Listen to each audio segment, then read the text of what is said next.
It's 10 o'clock. This is Sky News at 10. Our top story. An extraordinary spat between the business secretary and the former post office chairman over accusations about compensation payments to those caught up in the scandal. I would hope that most people reading the interview in yesterday's Sunday Times would see it for what it was, a blatant attempt to seek revenge following dismissal. Also tonight, Alexei Navalny's widow Yulia accuses President Putin of ordering the death of her husband and vows to continue his work to fight for a free Russia. Israel's deadline to go into the southern Gaza city of Rafah raises the stakes as Ramadan approaches.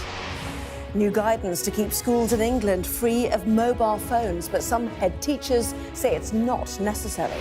Have you got anything on you or in that vehicle that shouldn't be? No, it's just No laughing matter. The first person is jailed for possession with intent to supply nitrous oxide since it was outlawed.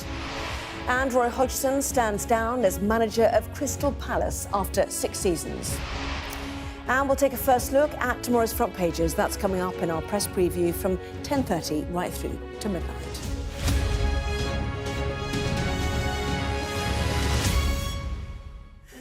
Hello there, good evening. We start tonight with a war of words which has turned into an extraordinary public spat between the business secretary, Kemi Badenoch, and the man she sacked, the former chair of the Post Office, Henry Staunton.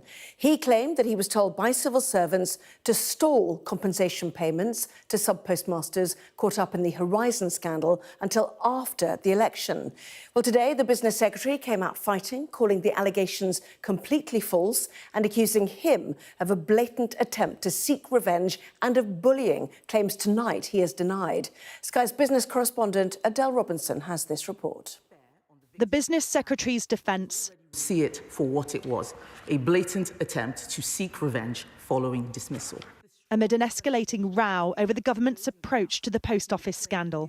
What tone today will send to the sub-postmasters, I'll say this, it's more cover-up, more ossification, it's just more of the same we've seen over many, many years. This is the political point scoring which I talked about earlier, which we just need to stop. He is, rather than focus on the issue, he's talking about my tweeting. I think maybe he should get off Twitter and actually listen to what I'm saying. It's after accusations of attempts to delay victim payouts ahead of an election. And now a war of words. On one side, Henry Staunton, former Post Office chair, sacked last month, who made the claims. On the other, Kemi Badenoch. Mr Staunton standing by his accusations, describing an astonishing series of claims by the business secretary.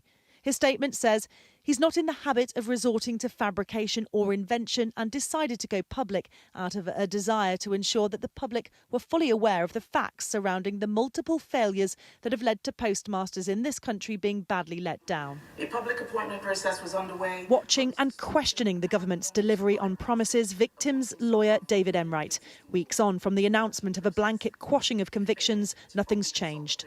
It was a knee-jerk reaction to a TV drama. Rather than sit down and come up with a plan as to what to do, they announced that effectively there were going to be 2 Christmases this year. And we all know there's only going to be one. The government failed to consult with the Ministry of Justice. It failed to consult with the judiciary. It just came out and made an announcement which got it out of a very tight hole. VJ had his conviction overturned in 2021 and qualifies for a £600,000 payout, but says that isn't even half of what he lost. They need to get rid of these people who are looking at the compensation schemes and get independent people to come and have a look at our claims. How do you calculate 16 years of your life gone down the drain? The government's under pressure to protect their reputation. Hence the decision to release documents supporting their denials. But it's still at a time when the public perception exists widely that there has been a lack of transparency on this scandal on a political level for years. And still, concerns over any sense of urgency and a risk victims are getting lost in a political drama. Adele Robinson, Sky News. Well, let's get more now from our chief political correspondent, John Craig. So accusations and denials, John, of falsehoods and revenge. Where's this heading? Well, there are MPs who are claiming tonight that Kemi Badenoch has made this whole row and controversy a whole lot worse with her aggressive, combative style in the House of Commons. A lot of MPs told me that they thought Kevin Hollingrake would have done a much better job. Now, he's the Post Office Minister who has won praise for his handling of this whole dreadful business in recent weeks. Now we've got this huge war of words between the Secretary of State and the former Post Office boss. Well, they can't both be telling the truth. I've said to MPs this evening, who's telling the truth? Who do you believe? And they just simply don't know. But neither side is giving ground. We had the accusations from Kemi Badenoch during her very aggressive House of Commons statement. Clearly, she wanted to take the fight to Mr. Staunton, because earlier in the day we were told that it was actually going to be Mr. Hollingrake, who is a much more consensual figure, making the Commons statement. Anyway, where we are now, we've still got a lot of pressure from MPs to speed up the compensation, speed up the moves to clear some of those who were wrongly convicted, and despite the fact that in a Commons statement right at the beginning of the new year, after that TV drama, Mr. Bates versus the Post Office, when Rishi Sunak promised a quick legislation, a month or so, 6 weeks or so later, MPs are saying, where is it? Where is the legislation? So the government has really stoked up this controversy. You could say that Kemi Badenoch has made a bad situation worse, but she has really come out fighting. That is her style. There'll be those who say she's playing to the gallery because she wants to be the next leader of the Tory party. Well, given the performance she gave today, a lot of MPs think that is the case. John, thank you. The widow of Alexei Navalny may have left the spotlight to her husband when he was alive, but today Yulia Navalnaya was centre stage, claiming that Vladimir Putin had had him killed and the authorities were refusing to release his body. She also vowed to continue her husband's work, fighting for a democratic Russia. 3 days after Navalny's death in a Siberian penal colony, his mother and his lawyer continue to be prevented from visiting the morgue. Our Moscow correspondent Diana Magnay reports. Yulia Navalnaya had always played the supporting role to her husband.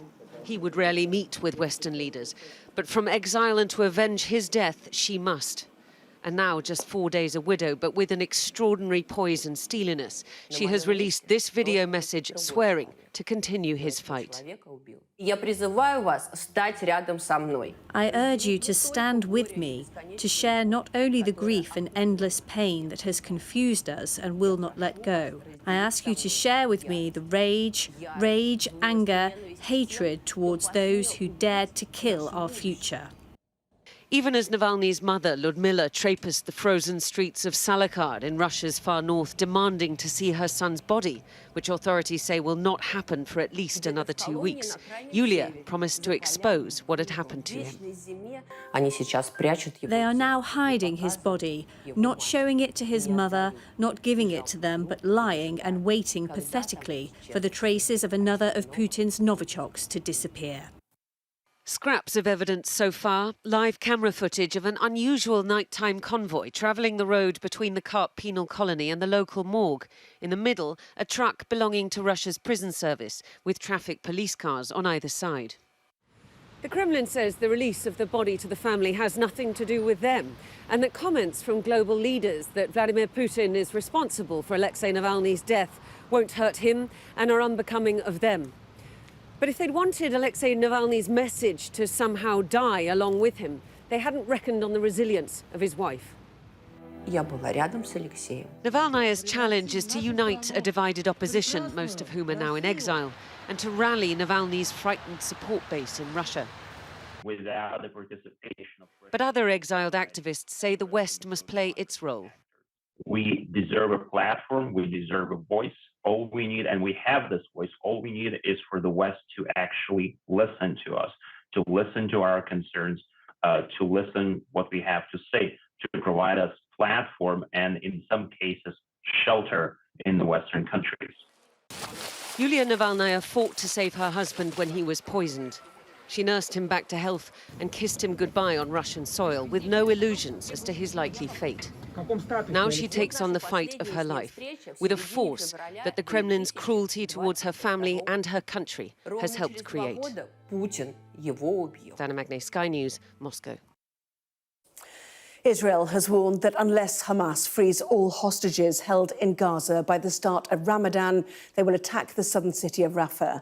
But global opposition is growing to such an offensive, which could happen in just 3 weeks. The EU's foreign policy chief, Josep Borrell, has said 26 out of 27 EU countries want an immediate humanitarian pause to lead to a ceasefire. Well, more than 1.4 million Palestinians are sheltering in and around Rafah right now. Meanwhile, UN staff evacuated critically ill people from a major hospital in Khan Yunis as they warned that food is running out across the Gaza Strip. Our Middle East correspondent Alistair Bunkle reports. The Israeli military is steadily moving through the Gaza Strip, but the fight against Hamas is still intense. After 2 days of being denied entry, the World Health Organization evacuated critically ill patients out of Nasser Hospital in Khan Yunis, its medical center, the latest casualty in this war. This is the former emergency department of Nasser Medical Complex.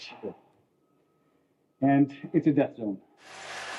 As the bloody conflict continues, Israel's leaders are now turning their attention to Rafah, the last major urban area right on the Gaza-Egypt border.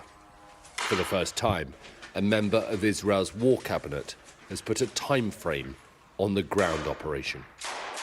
If by Ramadan hostages are not home, the fighting will continue everywhere to include Rafah area.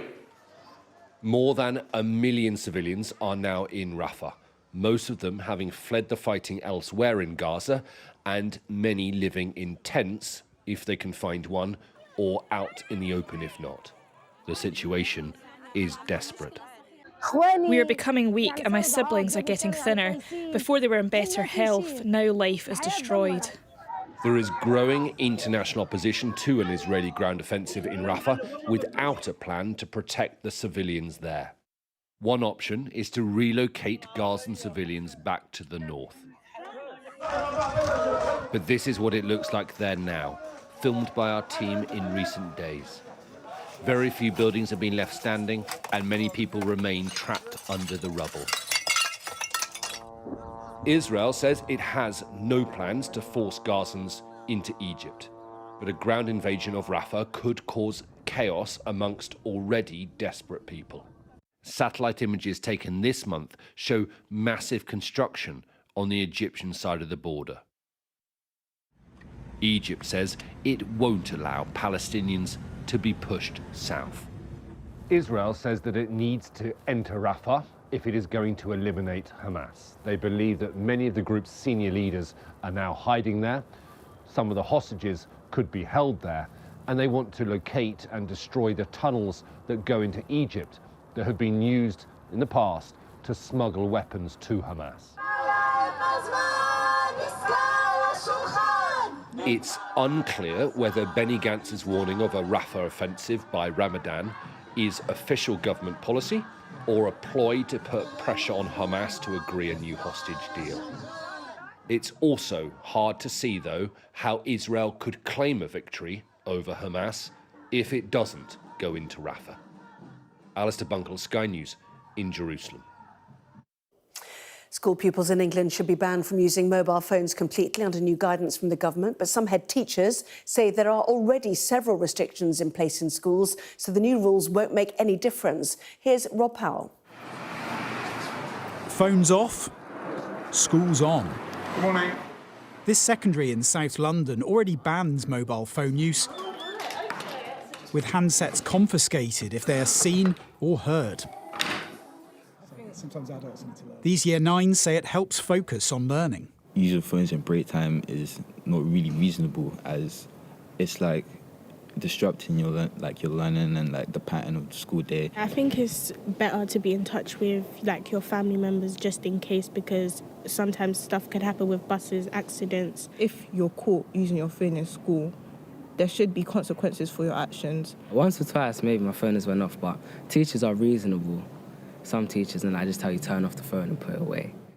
The new government guidance sets out examples of how to keep phones out. There's bringing in a complete ban where mobiles are left at home, handing in phones to school staff on arrival, forcing pupils to lock handsets away during the school day, or allowing them to keep phones with strict conditions that they are never used, seen or heard. The head here welcomed the guidelines, but said they could go further. When we have to deal with young people and issues of mobile phones, invariably it's what's happening outside of school. This could be bullying online, or this could be other issues linked to mental health and social media. And that's why I'd really encourage all people involved in this to think again about how we can use mobile phones outside of school. A phone ban in England was first suggested almost 3 years ago. There are currently no blanket restrictions in Wales, Scotland or Northern Ireland. Surveys suggest that, like this school, many already have rules in place around mobile phones. But this guidance does provide clarity and consistency, especially on the question of teachers being able to search pupils and the banning of phones during break times as well as during lessons. But there are broader worries. The murder of teenager Brianna Jai highlighted dangers online after her killers were found to have accessed violent material. Brianna's mother has called for a tougher approach. I'd like to see mobile phones specifically made for under 16s where they can't access social media sites in the first place. Do you think the online harms bill goes far enough? I don't think so. I don't think it does. Oh. See how frustrating that is. Rishi Sunak promoting the new phone rules today, but the schools minister stopping short of backing a wider ban. We do need to be tougher, and we are being tougher. I mean, the Online Safety Act is precisely that, and prioritising, first of all, illegal content, but also other types of content which can be harmful to children. And social media companies are going to have to do a lot more. But with 97% of pupils now owning a phone by age 12, many worry the law simply isn't keeping pace with modern life. Rob Powell, Sky News in South London. David Cameron has become the first Foreign Secretary to visit the Falkland Islands in 30 years. His visit is a high-profile demonstration that the disputed territory remains part of the British family. Lord Cameron has already said that the sovereignty of the Falklands was not up for discussion following a meeting with the new Argentinian President Javier Milei at the World Economic Forum in Davos. Houthi rebels have claimed that a UK-registered ship that they attacked in the Red Sea is close to sinking. The UK Maritime Trade Operations Agency says the crew had to abandon the vessel, understood to be the Belize-flagged cargo ship the Ruby Mar, following an explosion, but all crew members are safe. Police say the father of a 2-year-old boy who fell into the River Sour in Leicestershire yesterday evening went into the water to try to save him. Specialist teams are still searching for the child. His father had to be taken to hospital but was later discharged. The brain disease, chronic traumatic encephalopathy, or CTE, is known to be caused by repeated blows to the head. And now scientists are investigating if it can be linked to violent crimes committed by several American football players. Former players are disproportionately charged with crimes of violence compared with other professional athletes. And this has led researchers to examine whether it could be connected to CTE. A warning that our US correspondent Martha Kellner's report contains footage of a brain dissection as well as some flashing images. 25-year-old Noah Green drove into 2 Capitol police officers. Noah Green was 25 when he crashed his car into policemen at the Capitol building in Washington, D.C., killing Officer William Evans. Responding police then shot him dead too. It was a murder which seemed to have little to do with American football. My heart sunk. But speaking publicly about his death for the first time, Green's mother Maisie says she believes his crime was caused by brain injuries sustained on the football field. He had been a star player in high school, but she says his personality changed after repeated concussions. He started these bad headaches, real bad headaches. He's like, I don't know what's wrong with me. He's like, I've got to get out of the country. They're going to kill me. I was like, who's like the FBI? They're going to kill me. They're doing me wrong, Mom. It was paranoia. Yeah. After his death, the FBI recommended Noah's brain be examined. The diagnosis came back stage 1 chronic traumatic encephalopathy, or CTE, a disease caused by repetitive head trauma. Symptoms include paranoia, aggression and impulse control problems. What would you say to Officer William Evans' family, if you could? Officer Evans should not have died that day. Noah should not have died that day.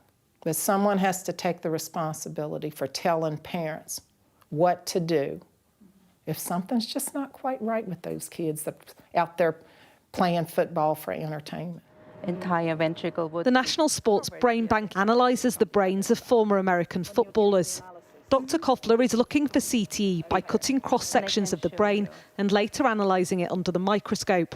Over a period of years, scientists here are looking at brains to establish, among other things, whether some individuals are more prone to developing CTE than others and why that might be. Do you think there may be a link between CTE and violent crime? It's really difficult to draw any conclusions about what motivates someone. We certainly know that neurodegenerative diseases can cause all sorts of different behavioral changes and changes in executive function and judgment, so it certainly could have contributed. Even amid fears around head injuries, the popularity of the NFL is enduring. This year's Super Bowl final was the most watched TV event in American history. But for its stars, the damage may already have been done. The human cost of the richest sport league in the world is far too difficult to count. Martha Kellner, Sky News. Police have named 3 children, including a baby, found dead at a house in Bristol in what was described as a terrible and deeply disturbing tragedy. The bodies of Fares Juri and 10-month-old Mohammed Bash were discovered in the early hours of yesterday morning. A 42-year-old woman remains in custody. Today, the local Methodist church became a focal point for a community shocked and saddened by the tragic loss. Our West of England correspondent Dan Whitehead reports now from Bristol. Their trampoline and toys remain in the garden, now alongside a forensic tent. The 3 young children killed in this house have been named as 7-year-old Faris Bash, his 3-year-old sister Juri and 9-month-old brother Mohammed. A Sudanese family. Their deaths have rocked the local community. Salwa Bashar was a friend of the family. Her children had play dates together. For me, it's unbelievable. I still don't want to believe this has actually happened because I am really, really sad. I couldn't sleep last night, and since they told me, I'm still in shock. I'm really sad. I'm deeply sad. Her eldest son is called Faris. He's very smart. He's a very smart boy. He's not just ordinary kid. He's very smart. Police were called to the house in the west of Bristol in the early hours of Sunday morning, following a call from a member of the public. A 42-year-old woman was arrested at the scene and taken to hospital due to injuries that she had sustained. Her condition is not life-threatening and she remains in police custody at this time. Nearby the house, members of the Sudanese community gathered, trying to come to terms with what's happened. Very, very sad tragedy. We are very, I don't know how to describe our feeling as a community. What does it do to the community when you have 3 young children like this killed? What impact does that? Oh, it's very, very painful because all the community is shocked, like no one can believe. I know all the family and even the kids, even my kids, they know the kids. And when they hear in the TV about this, so they shock and they ask me, Mom, what happened? Police say this is an isolated incident, but officers will remain at the scene in the coming days. The exact circumstances that led to these deaths remain unclear, but what we do know is that the police had previous contact with the family earlier this month. That has meant Avon and Somerset Police has referred itself to the police watchdog. As the investigation continues, teachers and friends of those killed gathered at a nearby church. Tonight, they grieve 3 young children who are no longer with them.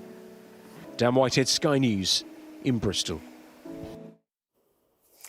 They weren't your usual party bags. Alongside the gifts and balloons, canisters of laughing gas and packets of ketamine. Today, drug dealer Thomas Sultan has become the first person to be jailed for possession of nitrous oxide since the gas was classified as a Class C drug. He was caught while preparing for the Christmas party season, including a list of naughty and nice clients. Sky's Alice Porter has more. Have you got anything on you or in that vehicle that shouldn't be? No, it's just Amongst streamers and party bags, nitrous oxide and ketamine. These boxes were discovered by police during a traffic stop on the 1st of December last year in Basildon, Essex. Thomas Sultan was on his way to supply a Christmas party with the drugs when he was pulled over. A naughty or nice list showed the customers who had chosen to have their drugs in their illicit party bag. Those who didn't want the drugs were on the nice list. Sultan put himself top of the naughty list. There was even a non-disclosure agreement to ensure confidentiality. Clearly, these party bags commanded a significant sum, as almost £39,000 in cash was also discovered. And at the moment, I'm arresting you on possession with intent to supply Class A, OK? Sultan was arrested. Police searched his storage units and found magic mushrooms, more ketamine, and 408 nitrous oxide canisters. Sultan pleaded guilty to 4 charges and received a 35-month prison sentence. He's the first person to be jailed for possession of laughing gas with intent to supply since its ban in November as part of a government crackdown on antisocial behaviour. Undercover investigations by Sky News before nitrous oxide became illegal showed how easy it was for adults and children to purchase it. 3 months since the ban came into force, it's clearly having some impact. But has the ban stopped people from using laughing gas, or has it simply pushed it underground? It's absolutely a concern that we could have young people using behind closed doors, but we're not seeing the evidence of that at the moment. We've seen a reduction in the number of reports around antisocial behaviour linked to nitrous oxide. It's been reported through our communities that there's less of it since it became illegal. Don't get me wrong, there's still going to be offending out there, still individual users, but in the main it's good to see a reduction. Well, police are delighted that someone will finally serve a prison sentence for supplying nitrous oxide. It's still early days of the ban. The real proof of its effectiveness may come in the summer, depending on whether we see canisters littered around festivals and parties. Alice Porter, Sky News. Well, finally, in sports news tonight, the former England manager Roy Hodgson has decided to stand down as the boss of Premier League side Crystal Palace. The former Liverpool and Fulham manager was taken ill last week amid speculation that he was about to be sacked. It means a likely end to a 48-year career, which included stints in Sweden, Switzerland and Italy, as well as being in charge of England at 2 European Championships and the 2014 World Cup. Palace have appointed the former Frankfurt head coach Oliver Glasner as Hodgson's replacement. Well, that was Sky News at 10. Coming up, we'll take a first look at tomorrow's newspapers and the press preview. Tonight, joined by the political editor of The Sun, Harry Cole, and Rachel Cunliffe, associate political editor at The New Statesman. Welcome to both of you. And among the stories we'll be discussing, this on the front of The Guardian, their headline, Stand With Me, Yulia Navalnaya vowing to continue her husband's fight. Back with that and more in just a moment.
this is Sky News. In just a moment, the press preview, a first look at what is on the front pages. First, though, our top stories.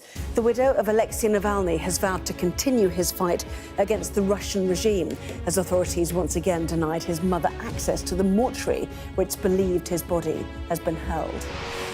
The Business Secretary, Kemi Badenoch, has accused the former chair of the Post Office of a blatant attempt to seek revenge following his claim that the government is stalling over compensation payments related to the Horizon scandal.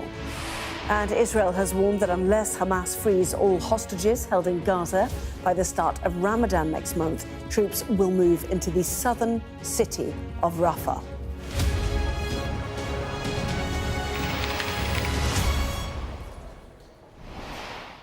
Hello there, you're watching the press preview, a first look at what is on the front pages, joined tonight by the politics editor, or the political editor, even at the Sun, Harry Cole, and Rachel Cunliffe, associate political editor at the New Statesman. Welcome to both of you. Evening. With us from now until just before midnight. So to the front pages then, let's kick off with The Guardian. Stand with me is the top line for that paper, as Yulia Navalnaya vows to continue her husband's fight. The Metro, which leads with the news, the bodies of the 3 children that were found in a house in Bristol have been named with the top line, beautiful souls. The Financial Times reports on how pension funds are piling into UK corporate bonds, encouraging some French and German companies to issue sterling debt for the first time. Labour is set to pledge triple lock on UK state pension. That's the lead story for The Eye. High-risk aircrafts are landing in Britain without security checks in a major new immigration scandal, according to the Daily Mail. The Telegraph reports that the US has moved to block an Israeli offensive as Biden tries to stop the invasion of Rafah, calling for a UN vote on a temporary ceasefire. The Express quotes that the Prime Minister, Rishi Sunak, is vowing to renew Britain's sense of pride after tough times and has promised that his plans for the economy will boost Britain. Well, the Star says how the real-life Holy Grail was saved from MI6 by a Spanish cleaner who hid it in her sofa. Well, scan that QR code and you can check out the front pages of tomorrow's newspapers while you listen to our guests. So let's head straight to Harry Cole and Rachel Cunliffe. Welcome to both of you. Not sure the star's in your list, but we'll soon see. I was pushing for it.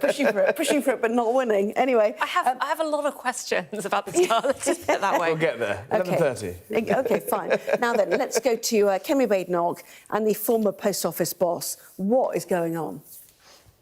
What's going on is that Kemi Badenoch seems to have started a fight with, I mean, she would obviously say he started it with the recently dismissed chair of the Post Office. So he did this interview over the weekend where he claimed that Badenoch told him he was being dismissed because somebody had to take the rap for the Horizon scandal and the continued failure of the Post Office to really get going on a compensation scheme for all the hundreds of thousands of sub-postmasters who were wrongly accused during the scandal. And she hit out over the weekend with a series of tweets basically calling him, no, not basically, actually calling him a liar and saying this was full of lies. He then hit back and said he had evidence to back up his claims. And she made a statement in the House of Commons today where she rode back slightly on the claim that he was lying. I think it was misrepresentation. She did eventually repeat it. But still went up. She was making it up. Basically, making it up, claiming that, she says, a blatant attempt to seek revenge following dismissal. And what's really interesting about this, I think, is that there will be a paper trail on this. Yes. So there will be records of these conversations. He claims he got a note from officials that said, stall on the compensation scheme. Does that note exist? So the Tories could limp into the next general election. There was something there will be evidence on that. There is something that doesn't quite smell right about that story in the Sunday Times. The original story, it was very light on evidence, very light on detail. It was well, very it was his quotes. He said, she said. Yeah. But there was an element of dust the recently fired guy who found out from Sky News that he was about to be fired. A bit of, clearly not a happy bunny.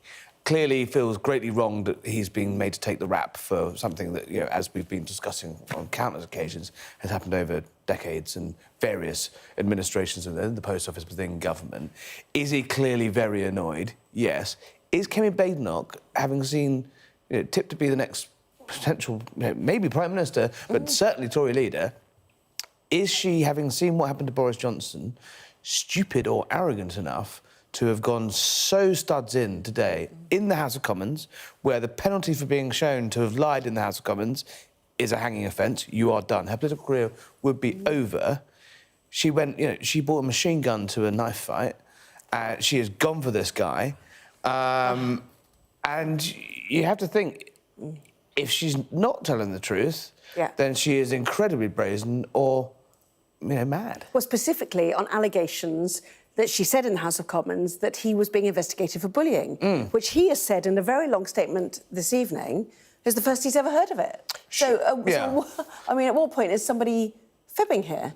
Well, I imagine, again, as Rachel said, there's going to be a paper trail. If he is investigated for bullying, there will be evidence of that, as the minutes of the meetings. He says, you know, he didn't quite say, I have evidence that I was told X by so-and-so. He said, I have taken a note myself. Yes. I wrote it in my notes.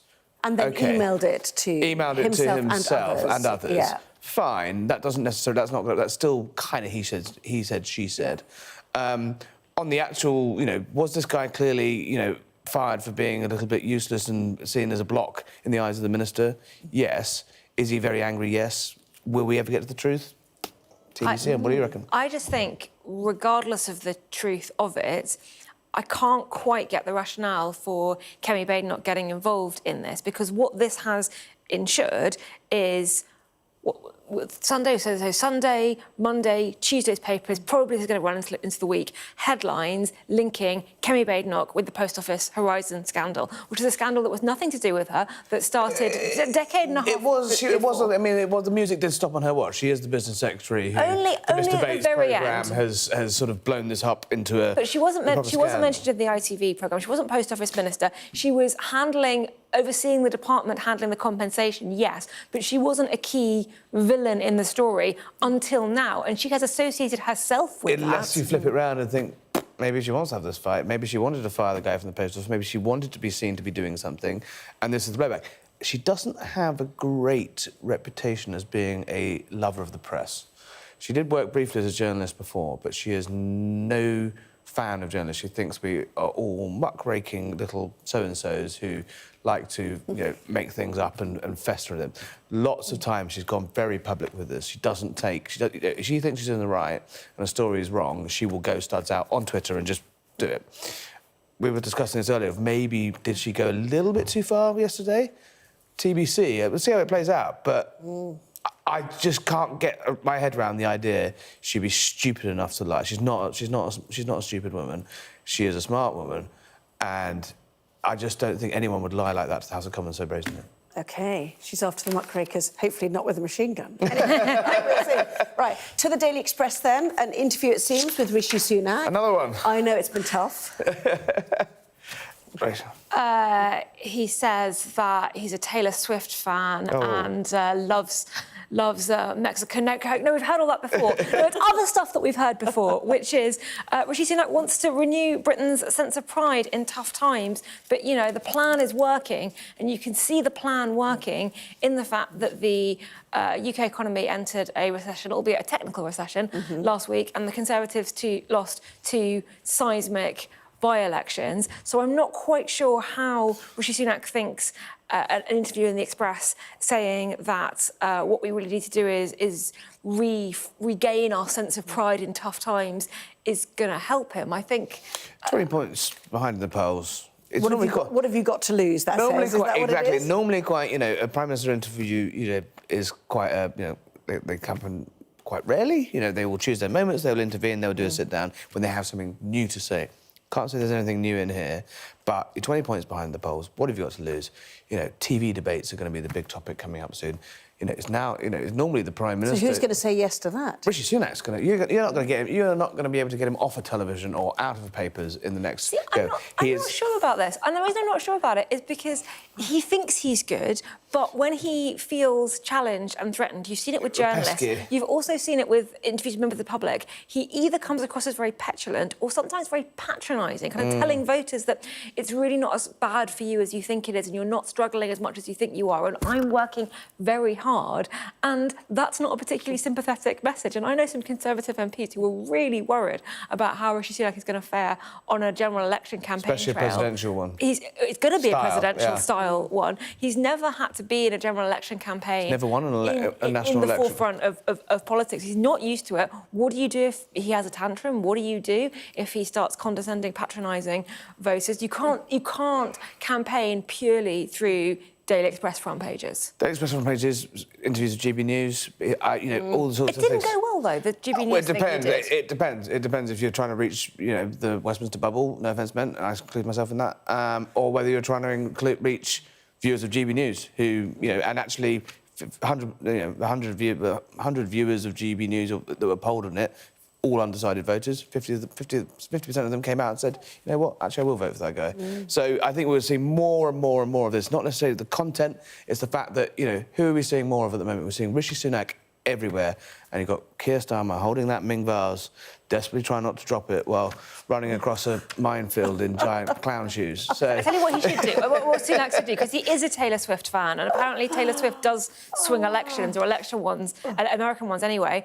If he did Taylor Swift karaoke and there was like a clip... Should we pitch it? A clip that got leaked. Should we try and get it? Will you come on? If I can get him to sing karaoke on The Sun, in the interview The Sun, will you come along? You heard it You here will have first. to do the lyrics, because... And obviously Taylor's arriving in Britain. She's in July. You should be a sketch writer. You've got muckrakers and machine guns and minefields and Ming vases. It's the whole lot, isn't it? Anyway, to The Sun now. Fuel duty. That's more like Tell us more. Yeah. Yes, our great campaign Here we continues. go. Yes, there is. So... exclusive by Harry Cox. Indeed. Just let you know. Since 2010, every single Tory Chancellor since George Osborne has frozen fuel duty. Rishi Sunak was actually the first Chancellor to cut it, which by 5 pence. We have worked out, and we reckon that's probably about £100 billion over 14 years in lost revenue to the Treasury, which we're taking as a win. Our campaign carries on with gusto. In the run-up to budget, we've found out that £13 billion of headroom for the Chancellor, not a massive amount compared to the autumn statement. They're getting a bit gloomy about this idea of a big pre-election giveaway, but we think that the idea of trying to put up fuel duty in an election year would be even more suicidal. But 81,000 people polled by Fair Fuel UK recently, and the only people that want to put up fuel duty are cyclists. Well, can I just... And 69% of electric vehicle drivers. Can I just make a point? Is that it is not criticising your story at all, but it is primarily a poll of drivers and road two-thirds, users. Primarily of drivers, and 2/3 of them said they wanted it to come down. And I'm pretty sure if you asked, most people who use buses and trains, would you like more money spent on your morning commute, so your train or your bus turned up faster? They would probably say yes. And generally, people are quite keen on tax cuts for the taxes they pay. Absolutely. And tax rises for taxes that they perceive other people as paying, and public spending increases on the services that they use, and public spending cuts on things that they personally don't think are important. So I'm not sure it's that much of a surprise that this tax fuel duty freeze was popular. You sound like it. You sound like a Treasury official trying to squeeze every last penny out of poor hard-working I'm just saying drivers. it depends. I'm a driver, and I notice it at the petrol pump too. And when you're a cyclist, you hate drivers, and when you're driving, then you hate the cyclists. But it's the way. And everyone hates pedestrians. Isn't it? Yeah, exactly. Lots more still to come in the next part of our programme. We'll look at Yulia Navalnaya as well, but also we'll tell you why the Culture Secretary has labelled trigger warnings on Shakespeare plays as nonsense. That and plenty more after this.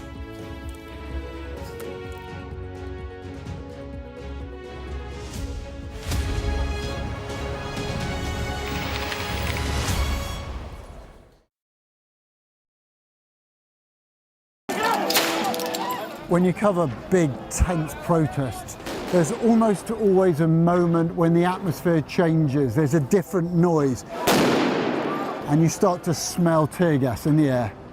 As a team, we've interviewed some of the biggest stars in the world. Tom Cruise, Brad Pitt. It can be incredibly surreal being swept up in their world, but we try to give you an honest sense of how these people really are. When we spoke to the fishermen down in Cornwall, all the politics from Westminster was a million miles away. This was about their jobs, their livelihoods.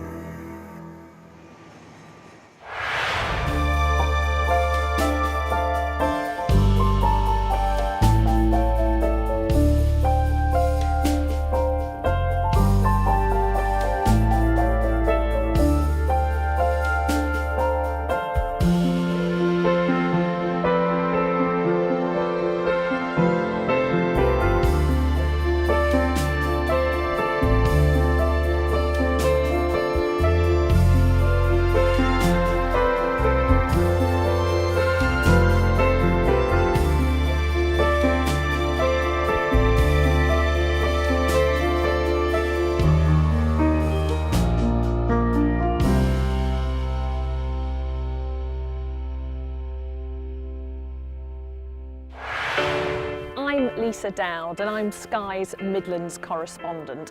We can reveal that the driver who hit Harry Dunn is 42-year-old Anne Sakoulas. Just met the president and we never thought we'd get this far. This is what they're up against, is back-breaking work. Water levels are dropping, but no one knows what impact further rain will have. What would you do if this place wasn't open?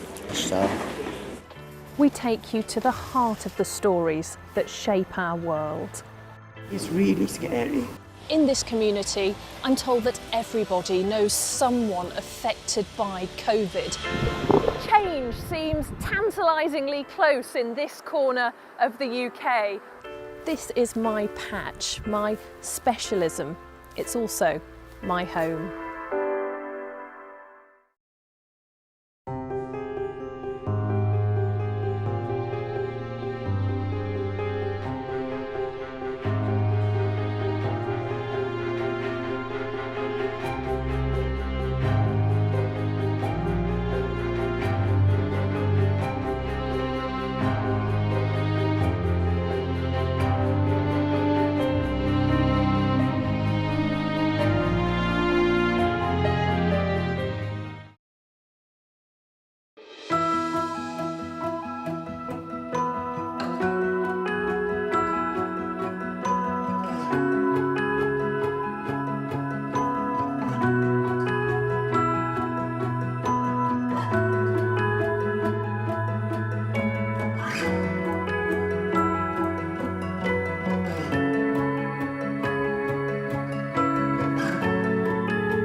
Well, welcome back. You're watching the press preview with me once again, Harry Cole and Rachel Cunliffe. Welcome back to both of you. Front page of The Guardian, then, Rachel, stand with me. Yulia Navalnaya vows to continue her husband's fight. You know, are we looking at the next opposition leader, effectively, after the death of Alexei Navalny?